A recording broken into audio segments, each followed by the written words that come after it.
Today's class is all about upper body movements that will enable you to do strength training, especially with overhead stuff. So, the motivation behind this is in this not exactly post pandemic world, but in this world of reopening, a lot of us are realizing that we spent the last year and some months really not doing as much movement as we did before. And pushing ourselves in exercise, some of which involves strength training. I'm a big fan of strength training. I think it's a missing piece for a lot of folks in the yoga world and in the yoga community. And yet, it sometimes has a bad reputation because, especially if you're going in as a relative new practitioner and you're looking up general group classes or group instruction, for example, on YouTube, it's pretty easy to injure yourself without really even knowing it always in the moment, not feeling it until later, or to lay down habits over like bad habits necessarily, and to deepen the grooves of bad habits. So, one of the principles as a physical therapist, if I have found a movement that really helps somebody, and I'm just thinking about this now because I'm doing something with my hands as I talk, as I normally do, but in the fingers, like if somebody feels really stiff in their hands, but then they tell me, well, the thing that helps me not feel so stiff in my hand is just spreading my fingers 10 times every morning. Okay, great. The way that I could help that person theoretically, in order to not feel even the stiffness when they wake up, is to add resistance to that. So, in the case of the hand, it's pretty easy. You would put one rubber band around and maybe adjust it to you're separating just two fingers and then all four fingers. And you're basically building muscle into the positions that um, that you already know are therapeutic for that person, but you're not making it so strong of a rubber band or so much resistance that they have to kind of like do something funny in order to get around that.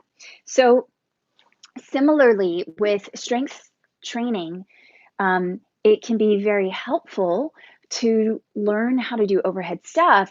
But if most of the overhead stuff you've done is just like reaching for the mug on the top shelf, and then all of a sudden you're doing that with a 10, 15, maybe even bigger weight, it's really completely possible that you're going to be compensating with something. And so, this practice today is to start to teach us some really safe ways to do overhead movement that could then hopefully prepare us for a better pathway in strengthening in general using upper body stuff. All right, we're going to start with centering as always, because this is a yoga practice and that's what I do. Every bit of movement that I teach, whether it falls under the label yoga or not, I want it to be practiced in a mindful way. And so meditation helps to drop us in to that more mindful quality of presence. Feel your right sitting bone and your left sitting bone evenly. Roll your shoulders a couple of times. Shake out your head. You can do a bit of, I call these the Stevie Wonders. Just get the head moving in whatever way feels organic and natural to you. And do a little bit of rotation right and left with your shoulders. One hand to your chest, one hand to your belly.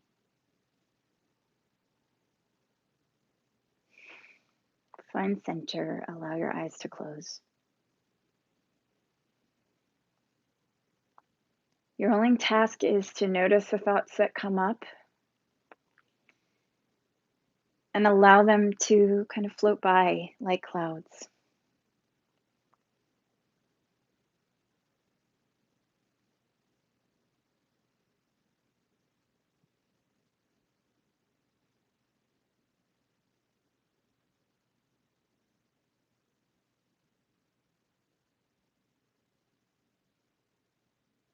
We'll just be here for one more breath.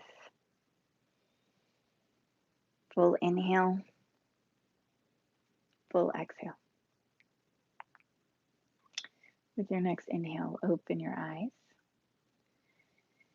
Roll your shoulders a few times.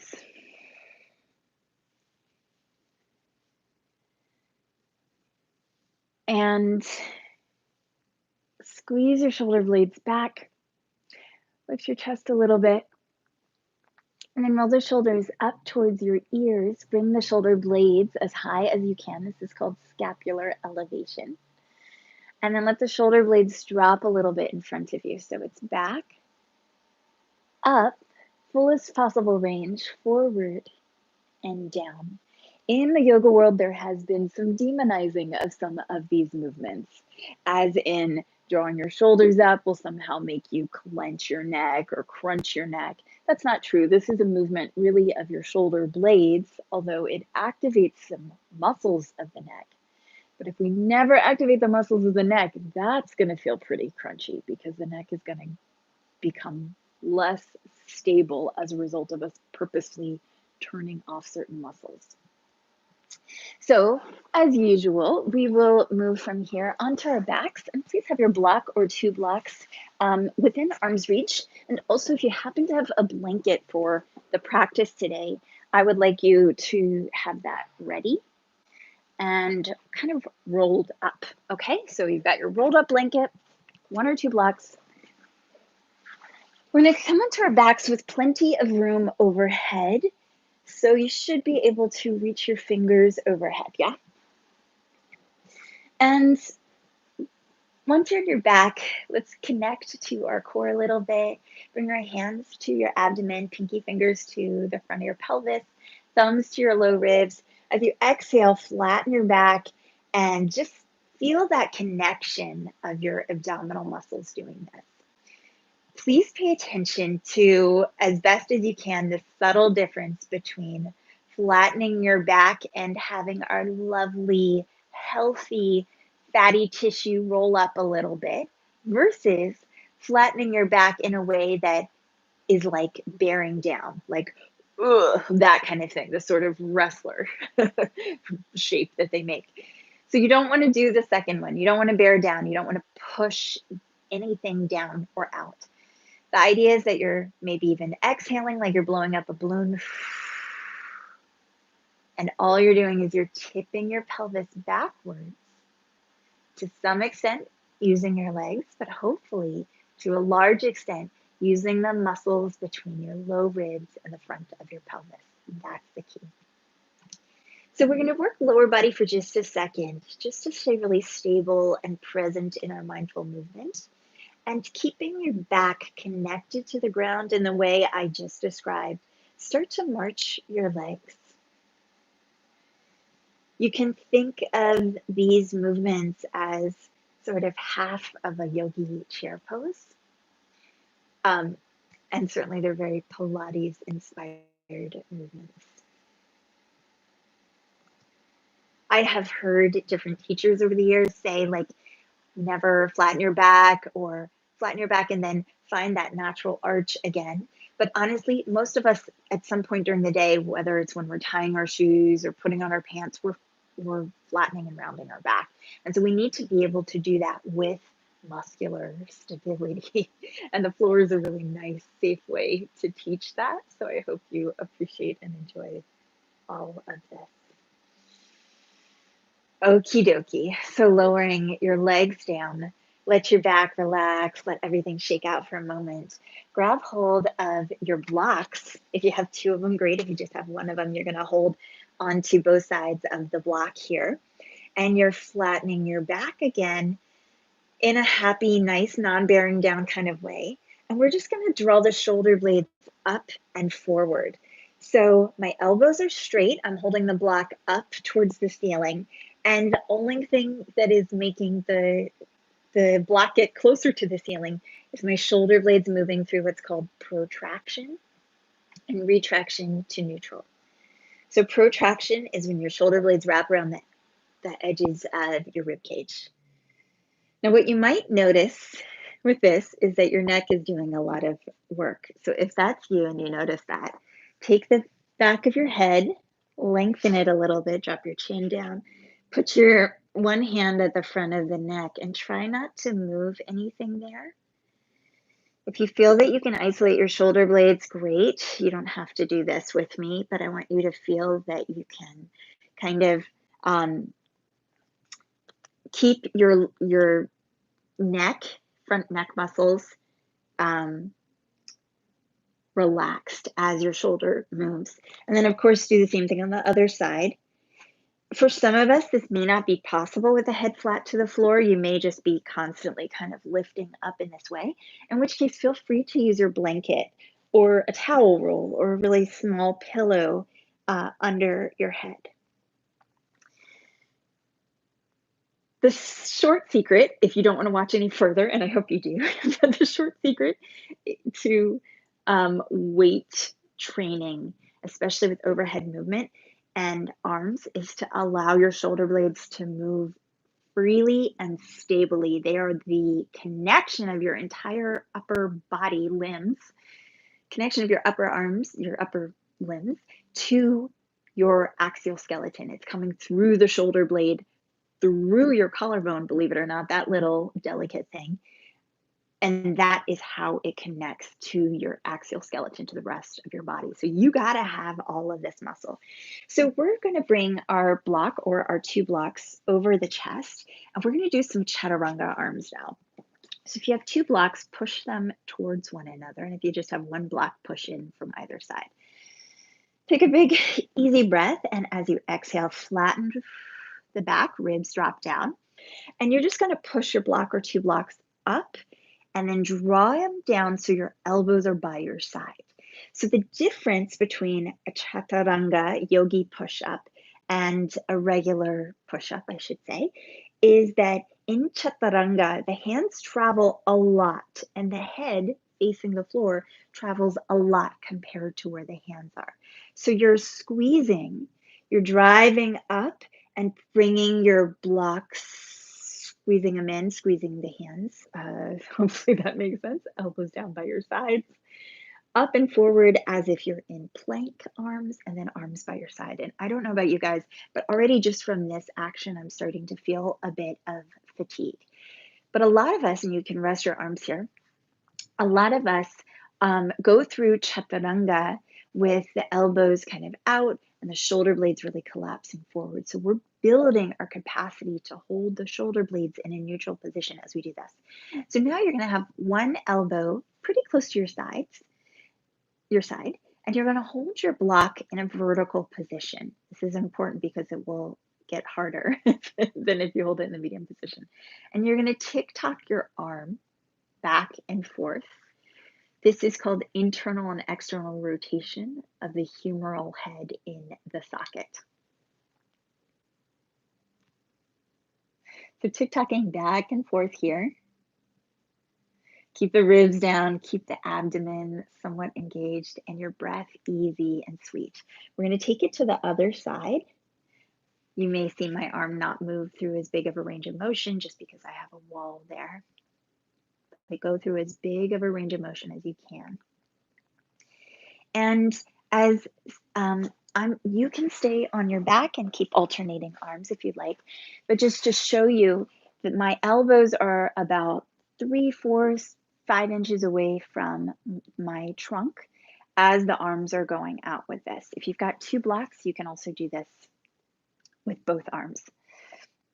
What you're going to notice is on your back, it's not so true in an upright position, but on your back, the further out to the edge you get, the more gravity is pulling that block down to the floor.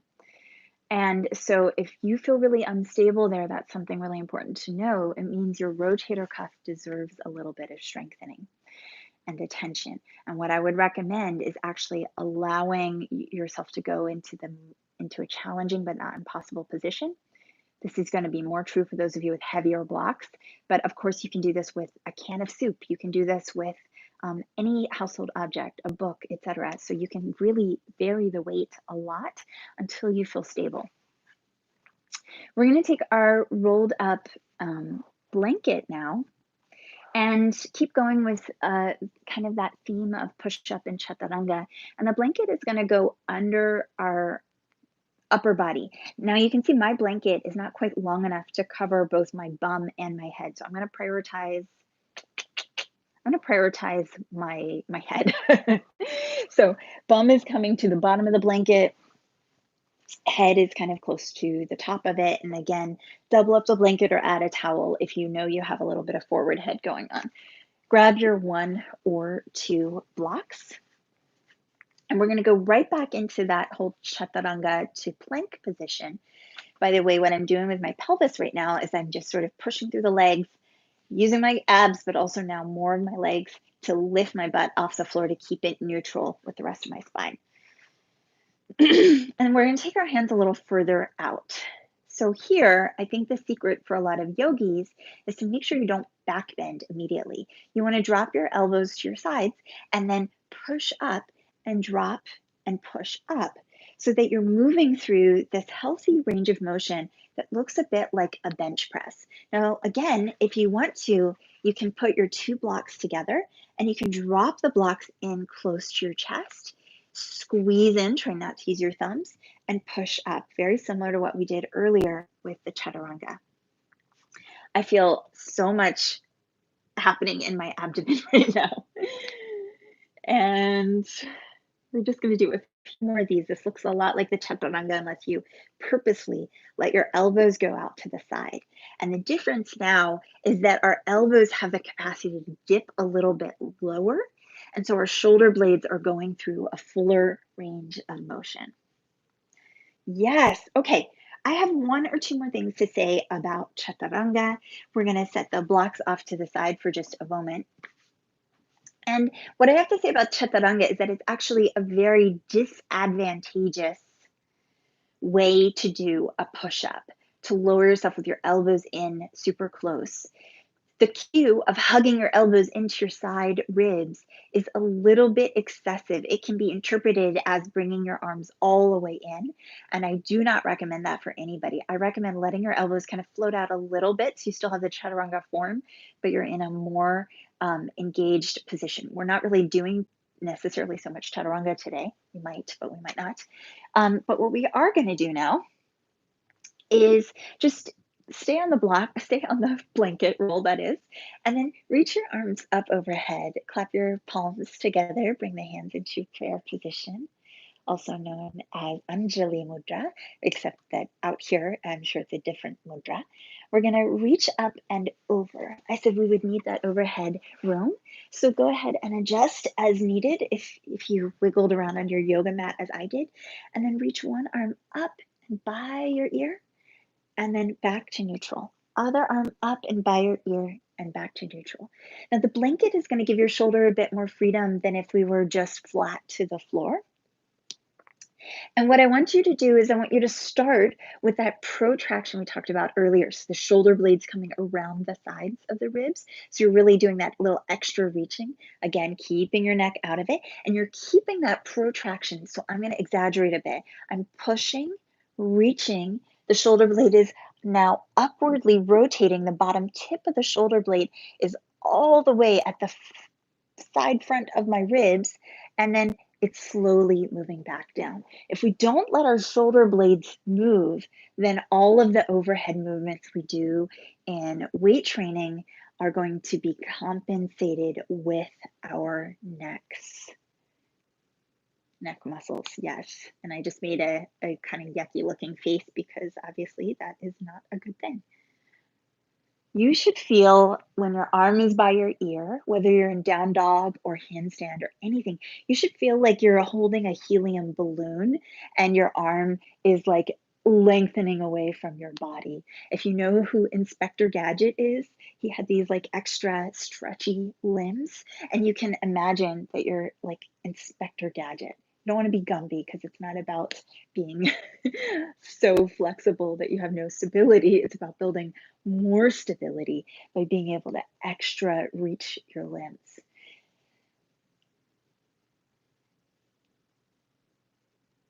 And last one of these, come off your blanket roll, and then you're going to want something about as heavy as your blanket roll, and we're going to hold that in our arms overhead. So flatten your back, bring both legs up into that chair pose, Utkatasana position. You can squeeze your legs together if you'd like. If you want a little added challenge, separate your feet while keeping your thighs together. And then flatten your back, and then arms are going to go overhead. And just the weight of this Mexican cotton or cotton wool blanket blend, I'm not sure which one it is quite substantial as the arms go overhead. So if you don't feel that you've got the ability to keep your elbows straight here, you're normal. If you feel any kind of pinching, you're going to want to widen your hands on the blanket. If you need to do this without any weight whatsoever, I recommend using a yoga strap, aka a belt, or perhaps a towel, something that has no weight to it, right? So flatten, reach. Added bonus if you can flare and spread all 10 of your toes away from one another here. I did say mindful movement, right? And then last one, big exhales, your arms go overhead, hover the blanket or the strap or the arms, the back, the hands over the floor, and just allow your arms to extra bonus reach long, like you're hanging from a swing set, right? Or the pull-up bars, or like you're hanging from the playground bars that hang. And then bring it back up and go ahead and lower that down. Okay, so we've gone over push up, we've gone over some overhead stuff. Now we're going to go over some lateral stability, and we're going to use the context of a movement called the Turkish get up. And this resembles a lot of what we need in side plank in yoga. So please have the block in perhaps your right hand. Your left arm is going to start off in a fist towards the sky. Your left leg is going to be reaching long, right? And the arm that's going up towards the sky, the idea is that you could even do this without gripping onto the block whatsoever. The first time you might want to use your thumb, but the second or third time, try doing this without gripping onto the block. Now, if you have a really heavy block, like a cork one, that might hurt if it hit your head and keep gripping it. So left arm is up, and you're going to do a little extra punch in the direction to get that left arm up, and then you're going to spin, bring that left arm by your side, roll to your side, and reach, starting to bear weight through the elbow, through the forearm. This is our Turkish get up. And the idea is to create a long line from your elbow to your arm. So imagine you're being stretched in both directions. Yes, lift your armpit higher, lift your ribs higher. Yes. Yes, exactly. Reach, reach, reach. And then lower and lower, still keeping that block up. We're going to do that again, same side. What I failed to mention last time that I think is really useful is it's okay to get up with some momentum. So you're going to draw that same side knee in, the one that you're turning towards, and that leg's going to go forward as your arm goes to the side, and it goes off to the side about 45 degrees. So lean, kick, reach, and immediately you want to go into that longest position, elbow to block. You want to imagine you're putting the arrow on the bow. Slowly lower, and you can feel how much shoulder blade movement that is, right? Let's just do one more for good measure on this side, and then we'll switch sides. So the arm is up towards the sky, make a little fist. Knee is coming up. Everything in this first starting position can be relaxed except your fists. And then as you are ready, big exhale, activate, drive, come straight into that pushing down position. So your ribs lift up, your arm up. Good. From here, we're supposed to be able to push up to our hand. So I've got quite a bit of weight through my arm. So it's not sagging here. I'm actually pushing down. The shoulder blade is drawing down the back, which is called scapular depression. And then from here, you're supposed to be able to push through the hand, sweep your straight leg under you, and rise into a half kneeling position.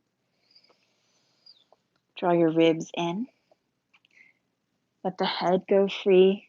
Let the block levitate a little bit more towards the sky, towards the ceiling. And then let's lower and switch sides. Come onto your back. Other side. Principles of side plank, principles of overhead movement, as you can tell, come in. And also the same principle of that we might use when we're like arms are just lifted to shoulder height, arms out by the side. So now it's your right arm making a fist, right knee up if you were doing the same side as me. And then that left arm is lightly holding the block, and both shoulders are rounding around the edges of the rib cage a little bit. Elbow drops out 45 degrees as the leg kicks forward. Yes. Come right into that full length arrow pulled back on the bow position. Yes, good. Lower, draw it in. Big breath. Exhale, rise it up. And now maybe even look at the block. Imagine it's a little cup of tea, if that's not too horrifying for you. And draw it back down. Last one of these, and we're going to build ourselves up. So from here, reach, push, really get that shoulder blade movement. Notice how you can turn your head freely, even as your shoulder blades feel like they're being drawn strongly away from one another. Press up to the hand, and then push through your back foot. Keep this teapot overhead without spilling. Tuck your knee, reach it up. Find your half kneeling position. I mentioned this imagination of the helium balloon in your hand reaching up and elongating your spine, letting the shoulder blade wrap around the side and lift up to be parallel to your ear here. It's really, really important to let the shoulder blade lift. We're going to lower, sweep, lower. And instead of coming back onto the back, just set your block down for a moment. And I'm going to sit on my block. And we're going to go through basics of the shoulder blade movements for overhead activities. Give yourself a hug. And my hope is that you can hug yourself enough that you can feel your shoulder blades. And if not, maybe you can at least feel the very edges of your shoulder blades as they come around the sides of your rib cage. If, by the way, you were to have such a strong yoga background and you had a habitual way of standing with your shoulder blades back and down, kind of almost like standing in a back bend constantly, you may not be able to get your shoulder blades very far around the edges of your rib cage for now, but it's worth practicing. It's mandatory movement for healthy shoulders. So from here, we're just going to actually slouch a little bit. This is going to be more beneficial to those of you who've got a bit of a back bend tendency or hyperlordosis in your low back. And just breathe into your upper back, maybe even let your chin drop down. And feel that gentle, almost massage-like quality of the breath moving into the back upper body.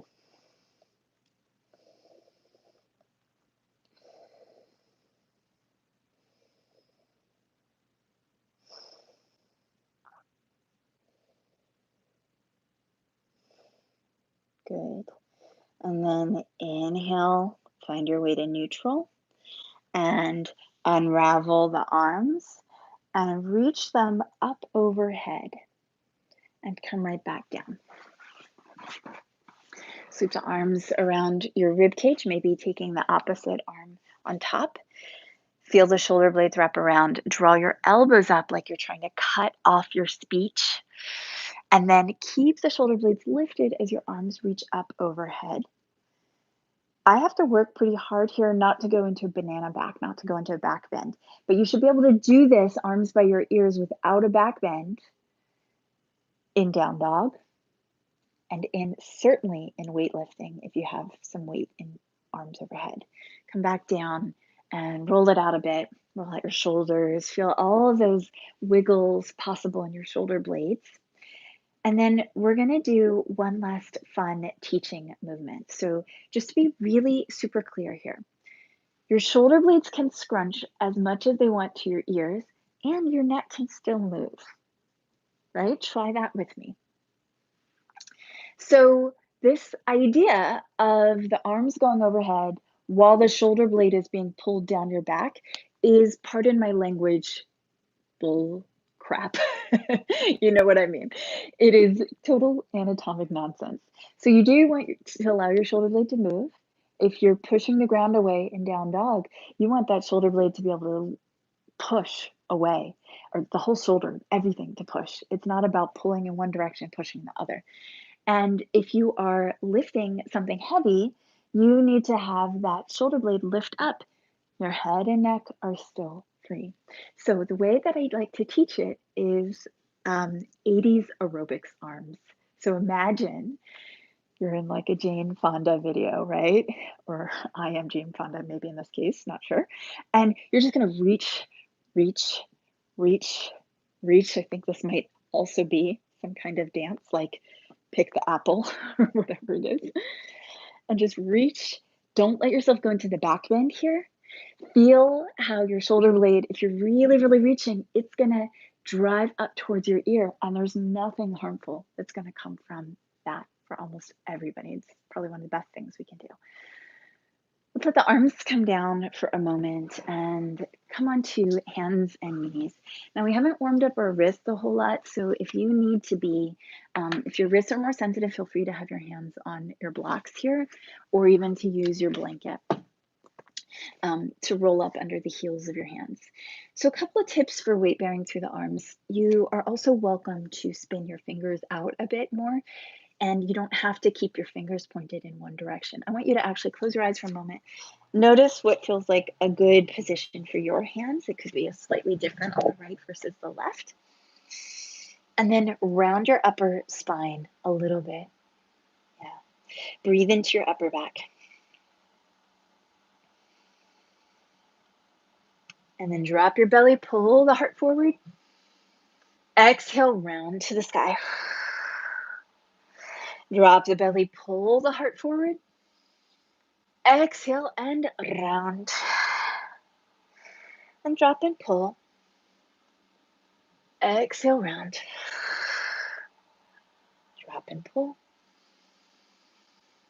Exhale and round. Keep that little bit of rounding.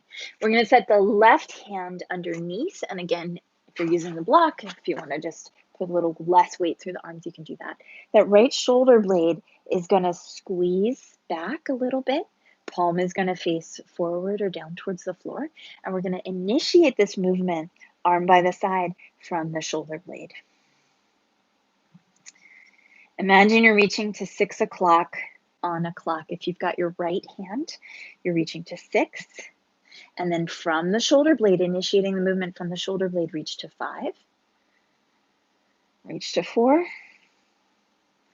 Reach to 3. Any particular angle that feels challenging to you, find it. Your gaze is still down to the floor, as tempting as it might be to look up. That's called the righting reflex, and it's quite normal.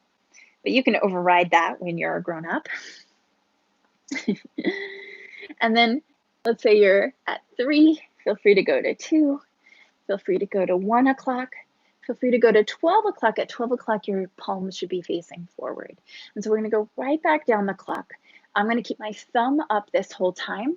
And the whole time I'm reaching, I'm pausing a little bit at the top.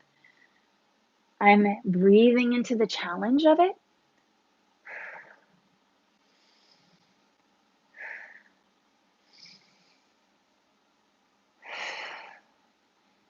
And then settle it down, wiggle it out.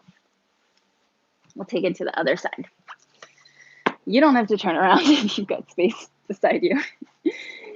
Squeeze your shoulder blade back, round your upper body just a little bit, and reach your left arm by your side. Palm is going to face down towards the floor, and movement initiates from the shoulder blade.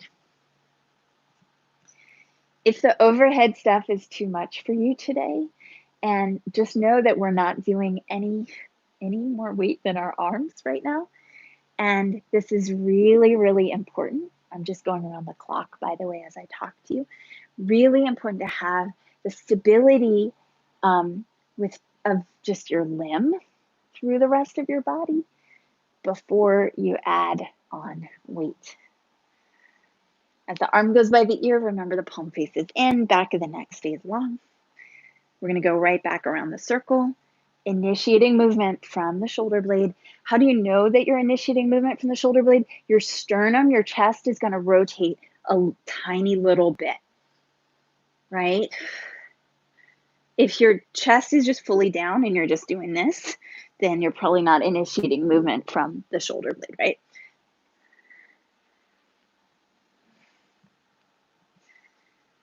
And all the way back down. Whew. Go ahead and settle right back down.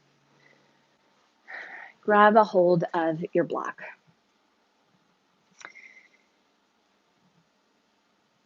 A couple other things, and we'll practice this sort of mindful movement with a couple of kind of standard moves you might do with free weights.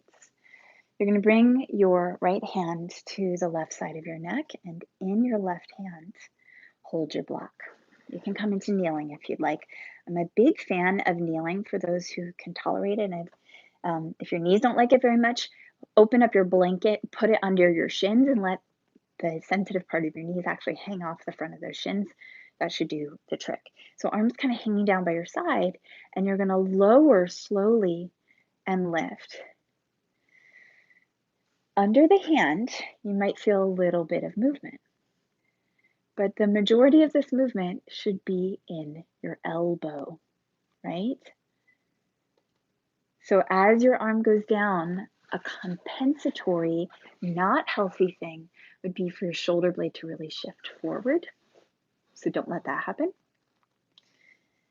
And another thing that would indicate maybe not a lot of strength in the elbow is if, as the arm comes up, you have to kind of lean back with your whole body.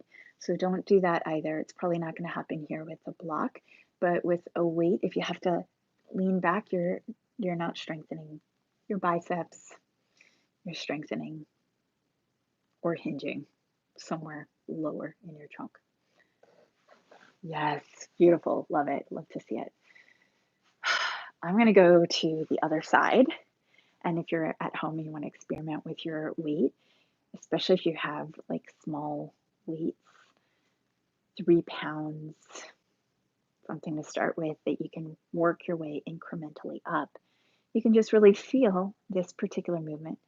Not really supposed to be anywhere other than the elbow.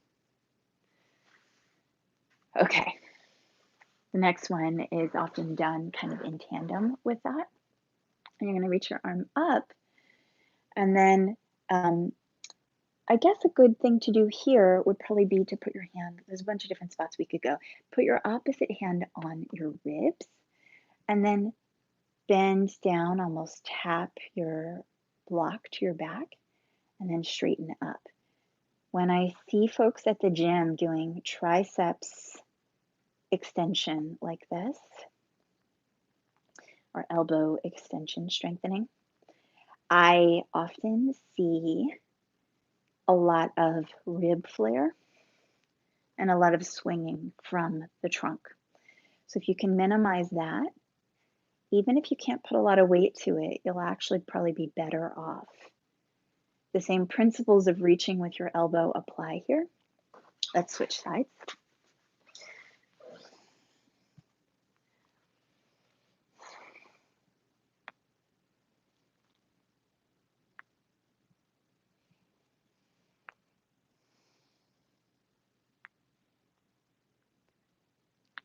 And the other thing you want to look for is you might put your hand on your neck and just make sure it's not drifting far forward and your chin's not really lifting up. So you get some little tactile feedback here as well. And the most likely position of your head to be in is if your ribs are neutral, your head is much more likely to be neutral. If your ribs are out, your head's going to have to shift forward a bit. Hopefully that makes sense. So we're going to bring it back down to earth, back down to the grounding quality of yoga a little bit. And the principles we learned today apply not just to weightlifting, kind of traditional weightlifting, but to the yoga mat as well. And they're just Really, really important for shoulder health, but also neck stability or neck health. And even, it sounds abstract, but even core strength. Remember when we were on our back and we were doing all those little things and the blanket overhead? You might have felt it here in your abdomen. And that's because, the muscles that attach to the shoulder blade include the lats, which go down to the back, include lots of fascial slings. We do have these individual muscles that can be dissected, but we also have this more contiguous fabric of our body that we could lump together under the word fascia.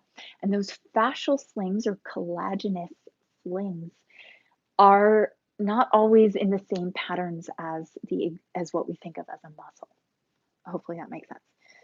So inhale, and we're going to apply those principles of really letting the shoulder blades move overhead, drawing the ribs in, back of the neck long. Take a couple breaths here. Opening out, drop one hand down to the ground, and then with that other shoulder blade, really reach like you've got the helium balloon, and then overhead. And if you have a habitual thing that you do here of pulling your shoulder blades back and down, just let it go free. Let your neck go free for that matter. Really reaching with your top arm, shaking out the head and neck. Take on a little chin tuck, back of the neck lengthens, chin down, ribs stay in. And then inhale back through to neutral. A bit of a Titanic move in the middle, shoulder blades reach back, heart lifts. And then finding our way back to neutral, other side. Other arm to the sky, big, beautiful helium balloon action. Up and over, stay connected, let the head be relaxed. You might feel a big stretch here. Yeah, it's possible. Reach it right back up, coming up, and then sweep your shoulder blades back one more time. It's okay to let the ribs flare here. Give yourself a bit of a hug, rounding your back backwards. Breath into your back body. And keep giving yourself a hug for your curiosity and presence and willingness to do we'll call it cross training, but the hard things with this first layer of our being. And that first layer of our being in the yoga world, it's called, the layers are called koshas, is our physical body. It's the most gross, the most obvious, the most in our faces, the most palpable, literally. And you're welcome to close out with me in meditation or to lay down on your back in Shavasana. And I'm going to adjust my blanket here to get more comfortable for meditation. If you're on your back, I recommend rolling up your blanket, sliding it under your thighs. Let the back of the neck be long wherever you land. Invite the breath in a three-dimensional way around your rib cage.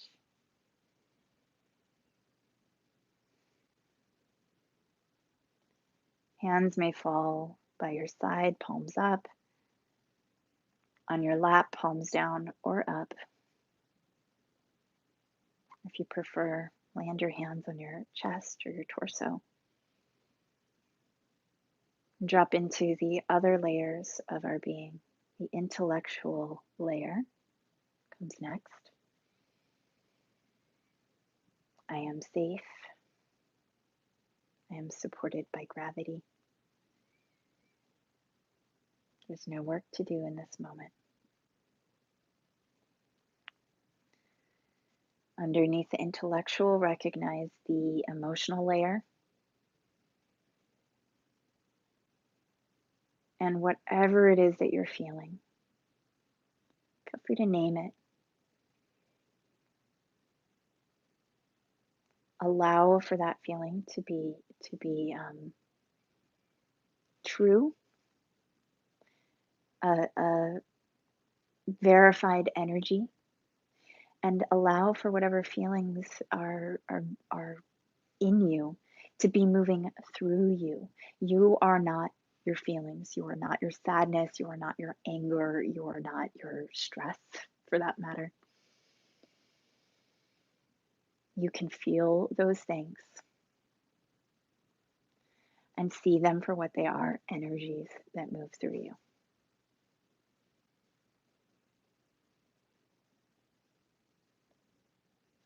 Beyond all of that, there are other more subtle energetic layers. Models are a little different, but our subconscious might lie beyond all of that. The deepest thoughts that formed even before we had words.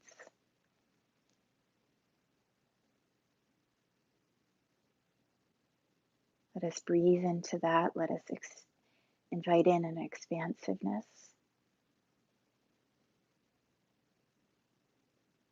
Let us pour in a conscious way, a little bit of love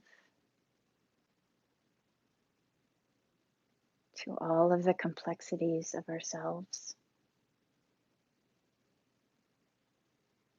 And may we radiate that out through every pore, every action, to tilt our entire world, our entire planet toward a more loving existence.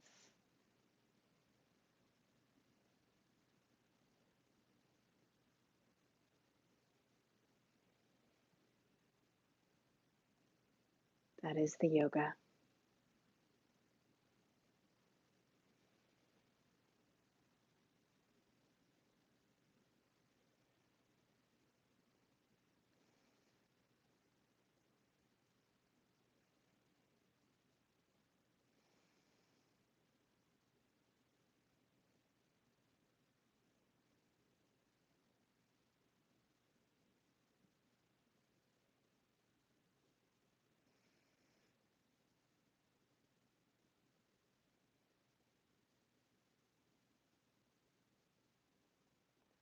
Let's just take one or two more breaths here and seated.